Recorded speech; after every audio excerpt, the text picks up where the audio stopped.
जो शख्स सुबह के वक्त मस्जिद की तरफ जाता है और राहा और शाम के वक्त भी मस्जिद की तरफ जाता है, यानी सुबह शाम जो मस्जिद की तरफ रुख करता है, अअद्दल्लाहु लहु नुज़ुलहु मिनल जन्नह।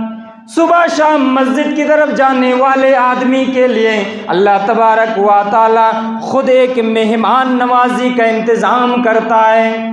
अल्लाह तबारक व तआला जन्नत के अंदर खुद इंतज़ाम करेगा, ये मेरा बंदा है जो सुबह के वक्त मस्जिद में आता है मुझे याद करने के लिए, ये मेरा बंदा है जो शाम के वक्त भी मेरा जिक्र करने के लिए मस्जिद के अंदर आता है। मैं अल्लाह इस बंदे के लिए मैं मेहमान नवाजी का इंतज़ाम कर रहा हूँ। एक अल्लाह तबारक व तआला हमारा खालिक होकर के, मालिक होकर के, राज़िक होकर के, जिसे किसी की कोई परवाह नहीं है। अल्लाह तबारक व तआला को अगर पूरी दुनिया के लोग ना माने, अल्लाह का कोई नुकसान होने वाला नहीं। पूरी दुनिया अल्लाह के लिए सजदे में पड़ जाए, अल्लाह का कोई फ़ायदा होने वाला नहीं। वो अल्लाह ताला अपने बंदे से इतना खुश होता है, उस बंदे से जो सुबह शाम मस्जिद की तरफ जाता है, अल्लाह ताला अपने हाथ से मेहमान नवाजी का इंतज़ाम करता है।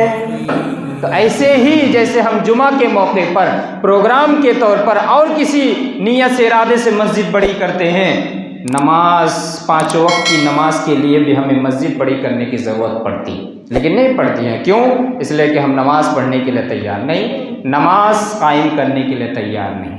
हालांकि ये मस्जिद बनी है, मस्जिद बनाई जाती है, तामीर की जाती है सिर्फ और सिर्फ अल्लाह की इबादत करने के लिए। सूरतुल जिन सूरह नंबर 72 आयत नंबर गालिबन 18 अल्लाह ताला ने इरशाद फरमाया, व अन्नल मसाजिदा लिल्लाहि फला तदउ मअल्लाहि अहदा।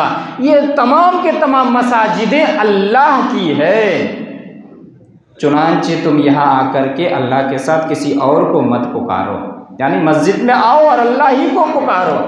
इन तमाम आयतों के अंदर आप ज़रा गौर कीजिए, यहाँ भी मसाजिद को मसाजिदुल्लाह, अल्लाह की मस्जिद कहा गया है, यानी मस्जिद की ये एक फजीलत है, अहमियत बयान की गई है। अल्लाह ने अपनी तरफ मंसूब किया है कि मस्जिद, सिर्फ मस्जिद नहीं कहा, मसाजिदुल्लाह, अल्लाह की मस्जिद।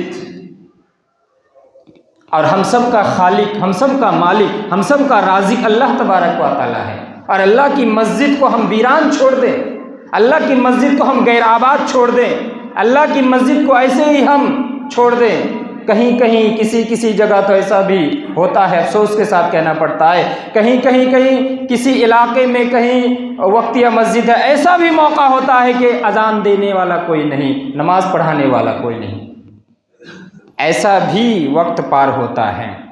हम मुसलमान होकर के भी हमारे गांव में, हमारे माशरे में अगर ऐसी मस्जिद वीरान चली जाए, नमाज पढ़ाने वाला कोई ना हो, अजान देने वाला कोई ना हो, सिर्फ मस्जिद तामीर कर लिए, ये हमें नजात नहीं दे देगा, ये हमें जन्नत में नहीं ले जाएगी। ये मस्जिद में आकर के नमाज पढ़ेंगे, ये आमाल, अच्छे आमाल, नेक आमाल हमें जन्नत की तरफ ले जाएंगे।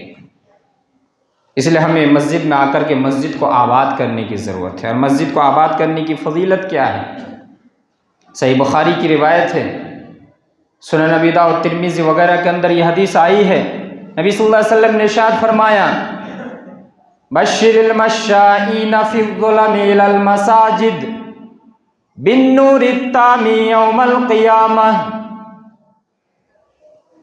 नबी सल्लल्लाहु अलैहि वसल्लम ने इरशाद फरमाया, ऐ साहबे कराम, बश्शिरिल मश्शाईन, उन लोगों को खुशखबरी सुना दो जो लोग पैदल चल कर के जाते हैं, फिज़्ज़ुला में, अंधेरों में, इलल मसाजिद, मस्जिदों की तरफ।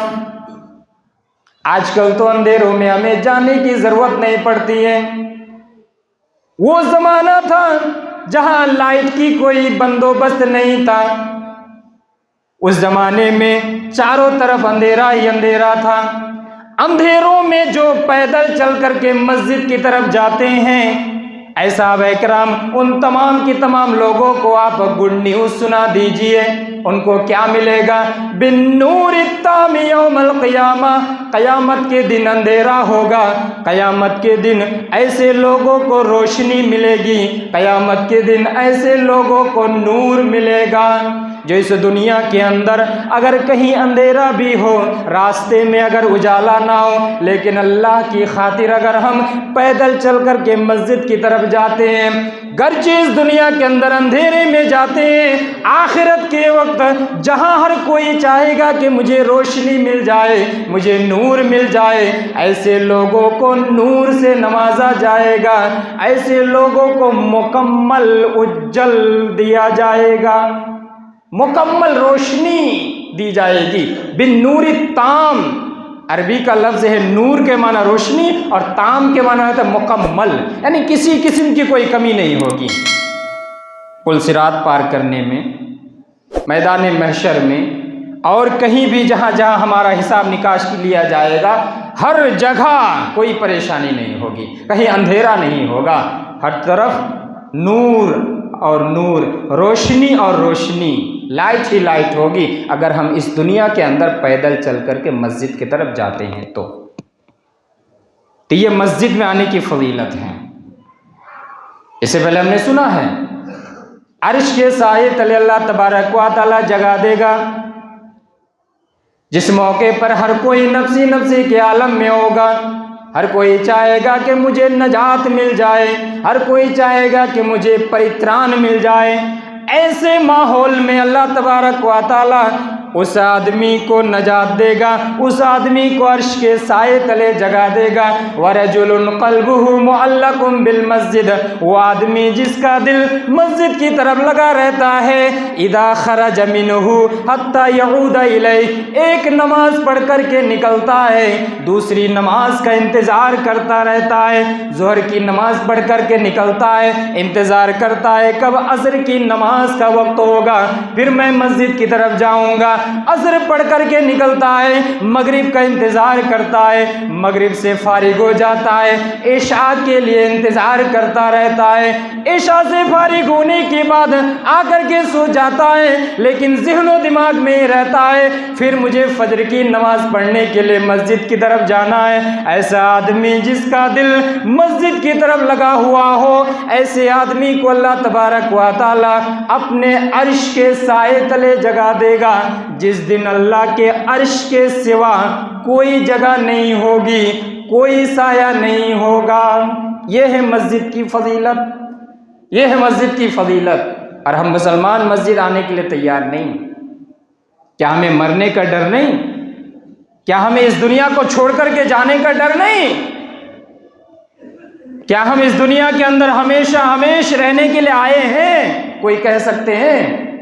जब नहीं कह सकते हैं तो अल्लाह से डरिए, अल्लाह का खौफ अपने दिल के अंदर दाखिल कीजिए, नमाज का पाबंद बनिए, नमाज कायम कीजिए। सही बुखारी की एक रिवायत है, गालिबन 662 नंबर हदीस, नबी सल्लल्लाहु अलैहि वसल्लम ने इरशाद फरमाया, मन गदा इलल मस्जिदी व राहा अद्दल्लाहु लहु नुज़ुलहु मिनल जन्नह कुल्लमा गदा औ राहा। जो शख्स सुबह के वक्त मस्जिद की तरफ जाता है, और राहा, और शाम के वक्त भी मस्जिद की तरफ जाता है, यानी सुबह शाम जो मस्जिद की तरफ रुख करता है, अद्दल्लाहु लहु नुज़ुलहु मिनल जन्नह, सुबह शाम मस्जिद की तरफ जाने वाले आदमी के लिए अल्लाह तबारक व तआला खुद एक मेहमान नवाजी का इंतज़ाम करता है। अल्लाह तबारक व तआला जन्नत के अंदर खुद इंतज़ाम करेगा, ये मेरा बंदा है जो सुबह के वक्त मस्जिद में आता है मुझे याद करने के लिए, ये मेरा बंदा है जो शाम के वक्त भी मेरा जिक्र करने के लिए मस्जिद के अंदर आता है। मैं अल्लाह इस बंदे के लिए मैं मेहमान नवाजी का इंतज़ाम कर रहा हूँ। एक अल्लाह तबारक व तआला हमारा खालिक हो करके, मालिक हो करके, राज़िक हो करके, जिसे किसी की कोई परवाह नहीं है। अल्लाह तबारक व तआला को अगर पूरी दुनिया के लोग ना माने, अल्लाह का कोई नुकसान होने वाला नहीं। पूरी दुनिया अल्लाह के लिए सजदे में पड़ जाए, अल्लाह का कोई फ़ायदा होने वाला नहीं। वो अल्लाह ताला अपने बंदे से इतना खुश होता है, उस बंदे से जो सुबह शाम मस्जिद की तरफ जाता है। अल्लाह ताला अपने हाथ से मेहमान नवाजी का इंतज़ाम करता है। बड़ा खुशनसीब है वो शख्स जो मस्जिद के अंदर आता है, अल्लाह तबारक व तआला उसकी मेहमान नवाजी करेगा। आप अंदाज़ा कर सकते हैं, अगर अल्लाह तबारक व तआला अपने हाथ से अगर सामान वगैरह सजाए हमें खिलाने के लिए, पिलाने के लिए, तो हमारी कैसी इज्जत होगी, हमारा कैसा एहतराम होगा। आप ज़रा सोच करके देखिए। दुनियावी चीज़ में कहीं बड़े आदमी के पास हम पहुंच जाते हैं तो सीना फ़ख्र से हमारा चौड़ा हो जाता है। अल्लाह ताला हमारे लिए, आपके लिए, मेरे लिए अगर मेहमान नवाजी का इंतज़ाम करे तो फिर क्या आलम होगा, क्या माहौल होगा और क्या परिवेश होगा जन्नत का। उस चीज़ को अगर हम हासिल करना चाहते हैं तो मस्जिद में आना पड़ेगा। सुबह शाम पाँचों वक्त अल्लाह को याद करने के लिए मस्जिद में आना पड़ेगा। अल्लामा अलबानी की किताब अस्सिलसिलतुस सहीहा हदीस नंबर 1169, देखिए कितनी बेहतरीन हदीस जो मस्जिद के अंदर आता है।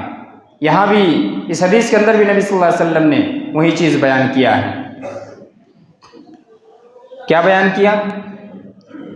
मन गदा इलल मस्जिदी फहुवा ज़ाइरुल्लाह अज़्ज़ा व जल्ला व हक़्क़ुन अलल मज़ूरी अन युकरिम ज़ाइर। जो शख्स भी मन तवज़्ज़अ व जाअ इलल मस्जिद, जिस शख्स ने वज़ू किया, हदीस के ये अल्फाज हैं, मन तवज़्ज़अ, जिस शख्स ने वज़ू किया, व जाअ इलल मस्जिद, और मस्जिद की तरफ आया, फ़हुवा ज़ाइरुल्लाह अज़्ज़ा व जल्ला, तो वो अल्लाह तबारक व तआला का मेहमान है।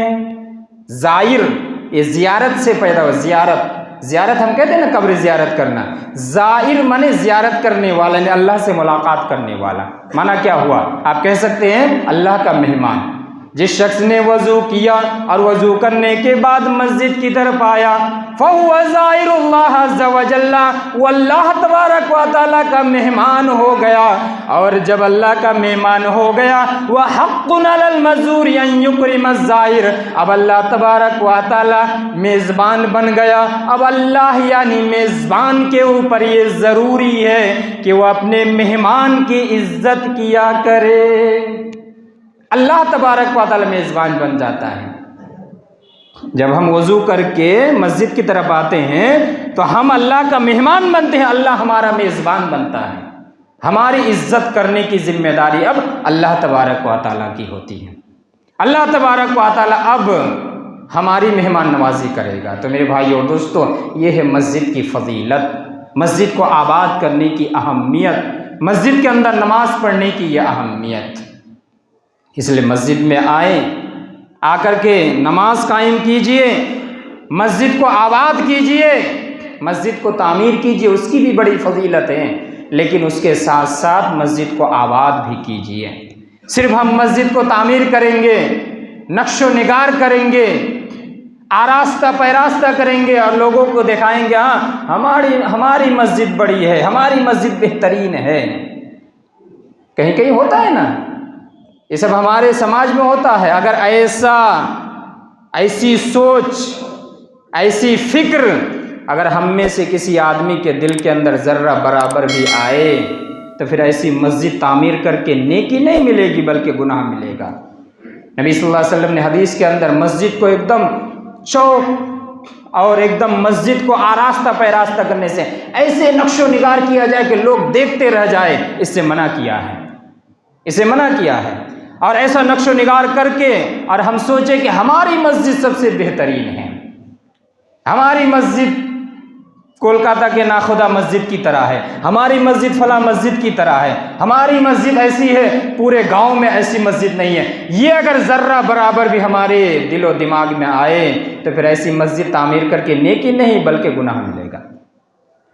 ये बयान करने का मकसद मेरा ये है कि मस्जिद हम तामीर करें, निर्माण करें, बनाएं, लेकिन खुलूसियत के साथ, इखलास के साथ, अल्लाह को खुश करने की खातिर, नमाज कायम करने की खातिर, अल्लाह का जिक्र करने की खातिर। मस्जिद में बहुत सारे प्रोग्राम कीजिए, मस्जिद के अंदर दीनी मजलिस कायम कीजिए, मस्जिद के अंदर लोगों को पढ़ाइए, कुरान की किरात हो, कुरान की तिलावत हो, ये मस्जिद का मकसद है।